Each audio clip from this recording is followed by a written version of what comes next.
નમસ્કાર, આપનું સ્વાગત છે ગુજરાતનો અવાજ ચેનલ ઉપર અને હું છું આપની સાથે પત્રકાર કાજલ સુવા. ખેડૂતોના પ્રશ્નોને વાચા આપવાની કોશિશ કરી રહી છું. કાલાવડ તાલુકાના નપાણીયા ખીજડીયા ગામે મોટી સંખ્યામાં અહીંયા ખેડૂતો રાત્રિ દરમિયાન પણ ભેગા થયા છે. સીધું આપણે એમને જ પૂછીએ, શું વેદના શું છે અંદરની? આ આ મીટિંગ કોઈ રાજકીય નહોતી, પહેલી વાત તો એ. ને અત્યારે સ્વૈચ્છિક ખેડૂતોને જ આ જે વીજલાઈનના મોટા મોટા પોલ આવી રહ્યા છે એ બાબતે જ ભેગા થયા હતા સ્વૈચ્છિક 5-7 ગામના ખેડૂતો. અને આ પોલમાં એ લોકોએ એટલી ગેરરીતિ આચરી છે અને ખેડૂતોને કોઈને પણ કાંઈ જાણ કર્યા વગર એના ખેતરમાં સીધા ડાયરેક્ટ આવી ગયા અને સીધું કીધું કે ભાઈ તમારે અહીંયા પોલ આવે છે. તો એ કે કેવી રીતે? તો આ લોકોને તો એવું હતું કે ભાઈ આ લાઈન તો ઉપરથી સર્વે થઈ જ છે તો આવતી જ હોય. એટલે બધાને પોતપોતાની રીતે સામાન્ય રૂપિયા આમ ગઈને તો એક નજીવી રકમ જ, કોઈને 25,000, કોઈને 30,000, કોઈને 35,000, એટલે આમ નજીવી. અને પોલ ઉભાઈ થઈ અને ગઈ. પોલ અમારા ગામમાં તો પોલ બધા ઊભા થઈ ગયા અને ખેડૂતો બધા અજાણા જ હતા આ લાઈન થી. 25-30 હજારમાં. હા, 25-30 હજારમાં જ બધા પોલ ઊભા થઈ ગયા. અને અમારા ગામના ખેડૂતો આ બાબતથી બધા અજાણ હતા. અને ગામમાં જેને કોઈ પોલ નહોતો આવ્યો તો એ લોકોનો તો ખ્યાલ નહોતો કે ભાઈ આ સાઈડ પોલ ઊભા થાય છે. તો આ સાઈડના ખેડૂતો હોય, ધારો કે બીજી સાઈડના, તો એ ખેડૂતોને કંઈ ખ્યાલ નહોતો. નથી એ લોકોને નોટિસ આપી, નથી અગાઉ એડવાન્સ જાણ કરી. ધારો કે એને નોટિસ આપી હોય તો 3 દિવસ અગાઉ નોટિસ આપીને ત્રીજે દિવસે તો એની ઉપર સર્વે કરીને કામ ચાલુ કરી દીધું.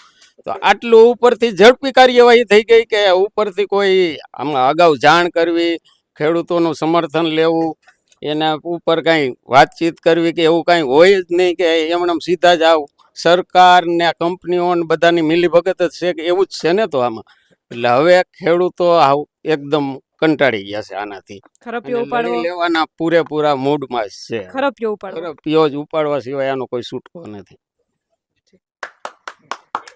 વધારે આપણી સાથે પ્રવીણભાઈ છે, એમની સાથે વાત કરીશું.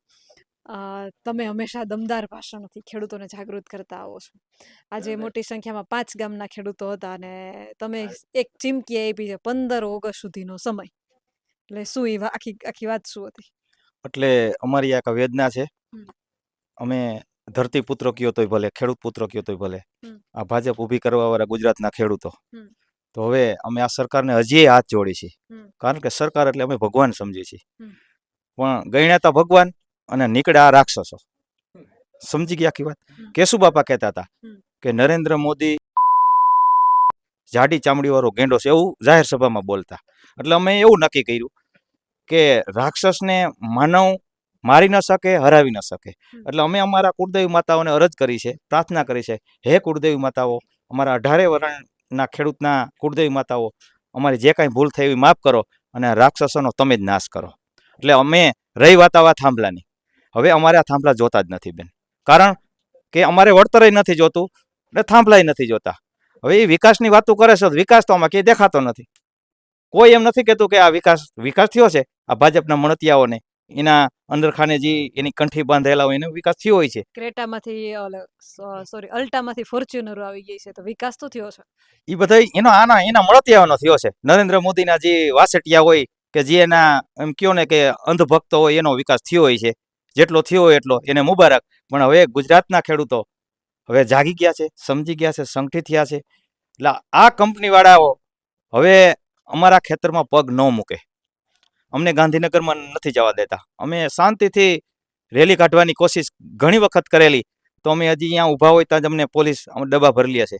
તો હવે આજ તારીખ કેટલી થઈ? 16 સવારે 17/7/2026 અને શુક્રવાર સવારેથી કોઈ ખેતરમાં, ગુજરાતભરમાં કોઈ ખેતરમાં પોલીસ કે આ કંપનીના અધિકારીઓ કે કોઈ કર્મચારીઓ ખેડૂતોના ખેતરમાં પગ ન મૂકે. 144ની કલમ સવારેથી જ લાગુ પડી ગઈ છે. જો હવે અમારા રાજકારણીઓ માટે કોઈ માટે નહીં, અમારે એના આકાર બુથિયાઓના તો મોઢા નથી જોવા. કારણ કે ગુજરાતના ખેડૂતો યા રાજકીય ખૂટિયાઓ, બેન તમે દીકરી છો તો અમારે વેદના બોલાય છે, ન બોલાય તો બોલાઈ જાય છે કે રાજકીય ખૂટિયાઓ મોટા કરવા પાછળ, પેદા કરવા પાછળ ગુજરાતના ખેડૂતોએ બહુ મોટી ભૂલ કરી છે. આ ખેડૂતો કોઈ એમ કહે કે અમે અમારી ભૂલ નથી, હોય 100% બધાની ભૂલ છે. કારણ કે પક્ષ પાછળ જ દોડ્યા છે. આ વાતની મને ખબર છે. 4/4/2013 કાલાવડ તાલુકામાં ભારત માતાનું દીપ પ્રાગટ્ય 150-200 ખેડૂતો ભેગા થયા હતા. અને મોટી સંખ્યામાં તે પછી ઘણી વખત ભેગા થયા. બિન રાજકીય રીતે અમે ખૂબ લડ્યા છે, પણ ખેડૂતોને હવે ખબર પડી કે આ તો ચોરના દીકરા છે, આ તો દગાખોરો છે. જ્યારે ગાંધીનગરમાં અમને રેલી જવા ન દીધી, ઘડીક વાર અમને થયું કે ન જવા દીધી, પણ અમારા માટે મોટો ફાયદો થયો છે. જેતપુરના ખેડૂતો જે રેલીમાં આગળ હતા એને સમજાઈ ગયું કે આપણે એકય પક્ષવાળાને જોતા નથી. એ અમારા માટે મોટો ફાયદો છે. અને અમારે હવે જાગ્યા ત્યાંથી સવાર અમારે હવે એકય પક્ષને નથી જોતા. રહી વાત ચૂંટણીની, અમારે કોંગ્રેસવાળા અને આમ આદમી પાર્ટીવાળાને આપણા માધ્યમથી અમે કહીએ છીએ કે ભાઈ તમે ખેડૂતોને પૂછીને ચૂંટણી લડજો. જો તમે ખેડૂતોને પૂછ્યા વગર ચૂંટણી લડશો તો ભાજપવાળાની મોર આમ આદમીવાળા અને કોંગ્રેસવાળાને બેને ખરપિયાવાળી થાય. કારણ કે એ લોકો અંદર ખાને અમારા ખેડૂતોના ભાગલા પડાવે છે. અમને હાવ સમજાય એવી વાત છે. જો ભાજપ સરકારને ઉથલાવવી હોય તો કોંગ્રેસ, આમ આદમી પાર્ટી કે કોઈ પણ અન્ય પક્ષ હોય એને સમજૂતી કરવી જોઈએ. ખરેખર સમજૂતી કરવી જોઈએ. હું કાલાવડ તાલુકાની વાત કરું, ગઈ સ્થાનિક સ્વરાજ્યની ચૂંટણીમાં મેં બે પક્ષવાળાને, કોંગ્રેસવાળાને, આમ આદમીવાળાને બેયને વાત કરી કે ભાઈ તમે સમજીને ચૂંટણી લડો. તો કોંગ્રેસવાળા કે શક્ય જ નથી, આમ આદમીવાળા સી ટીમને, ઓલા બી ટીમને. મેં એને એવું કીધું કે ભાઈ 2017ની ચૂંટણીમાં ગુજરાતના ખેડૂતોએ 80 ધારાસભ્યો ચૂંટ્યા હતા. એ મહિલા કેટલા રહ્યા અને ક્યાં ગયા, તો ભાઈએ ફોન કાપી નાખ્યો. મેં પાછો ફોન કર્યો કે પ્રવીણભાઈ તમે તો વધારે વજનવાળું બોલો છો. મેં કહ્યું અમે બોલશું, ખેડૂતના દીકરા છે. એટલે હવે અમારી આ જે વાત છે થાંભલાની, એ મારે થાંભલા જોતાય નથી. અને જ્યાં નપાણિયા ખીજડીયામાં જે લાઈન નીકળે છે એ 25,000, 30,000 ને 40,000માં જે ખોયડા છે એ વ્યવહારે વળતર આપજો, નકર એ થાંભલા તમારે ભરવા આવવા જોઈએ. તમે આમાં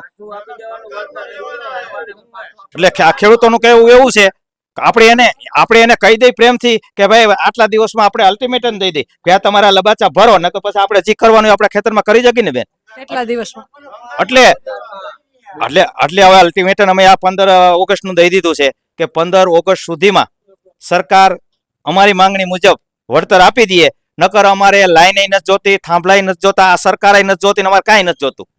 અમારી આખે વેદના બોલે છે. કારણ કે આને અમારી પર દગો કર્યો છે. જો હવે આ 15મી ઓગસ્ટ એટલે અમે ઉજવવાના છે. આપણા માધ્યમથી ગુજરાતભરના ખેડૂતોને હું વિનંતી કરું છું કે 15મી ઓગસ્ટે સવારે 8 વાગે નાહી ધોઈ સૌ પોતાના ગામમાં, કોઈ નિશાળે ઉજવતા હોય, કોઈ ચોરાના ચોકે ઉજવતા હોય, રામ મંદિરે ઉજવતા હોય, અહીંયા ખરપિયા લઈ અને ધ્વજવંદન કરજો. કારણ કે આપણે આઝાદ દિવસ ઉજવવો છે.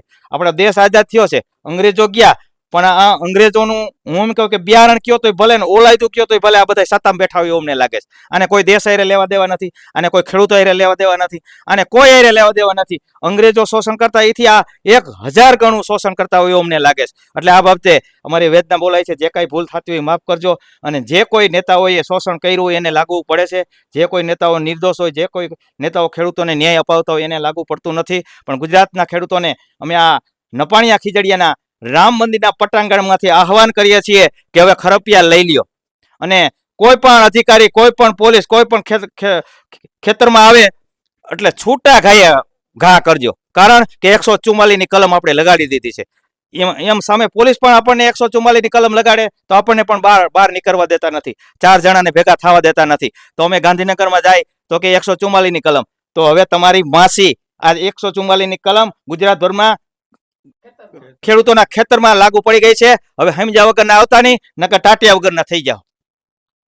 એટલે આ બાબતે મારી વેદના બોલે છે. અને ગુજરાતના ખેડૂતો, હું એક વિચારરૂપી, વેદનારૂપી ખેડૂતનો દીકરો છું. ને આટલું બધું બોલવું અશક્ય છે, પણ અમને આને આ મોદી સરકારે, આ ભાજપ સરકારે, આ ખેડૂતોની દુશ્મન સરકાર આપણને બોલાવ્યા છે. તો મિત્રો, અમને જેલમાં પૂરી દીધા પહેલા તમારી એકતા કરી લ્યો અને ખરપિયાવાળી કરો, એટલે આને કાંઈ નહીં કરવું પડે, આપોઆપ ઝૂકી જશે. ખેડૂતોના પ્રશ્નોને વાચા આપવાની આપણી કોશિશ. આજે કાલાવડ તાલુકાના કેટલાય ગામોની મેં મુલાકાત લીધી છે. એમાં એ વીજલાઇનના પ્રશ્નો હતા. વીજલાઇન એટલે કે જે પસાર થઈ રહી છે અદાણી અંબાણી કંપનીઓ દ્વારા, એ સિવાયના ચોમાસામાં ઘર વપરાશની જે વીજળી છે એના પ્રશ્નો અનેક છે. અને ભાઈ હમણાં વાત કરી કે અમે ગાંધીનગર જઈએ તો 144 લાગુ પડી જાય છે, તો પછી અમારા ખેતરમાં 144 શા માટે નહીં? તો એણે કીધું છે આવતીકાલથી અમે ખેડૂતો પણ 144 લગાડીએ છીએ. આના વિશે તમારું શું કહેવું છે? તમારા મંતવ્ય કમેન્ટ કમેન્ટ કરીને જરૂરથી જણાવજો. કેમેરામેન રાજ પરમાર સાથે હું પત્રકાર કાજલ સુવા. આપ જોઈ રહ્યા હતા ગુજરાતનો અવાજ કાલાવડના નપાણિયા ખીજડીયાથી. અને ખાસ વિનંતી કરું છું કે હજુય કાલાવડનો કોઈ પ્રશ્ન બાકી રહી ગયો હોય તો કમેન્ટના માધ્યમથી જરૂર જણાવજો, જેથી તમારો વિડીયો કાલાવડ તાલુકાના જામનગર જિલ્લાના જે લોકો જોઈ રહ્યા છે એ બધાય સુધી પહોંચે.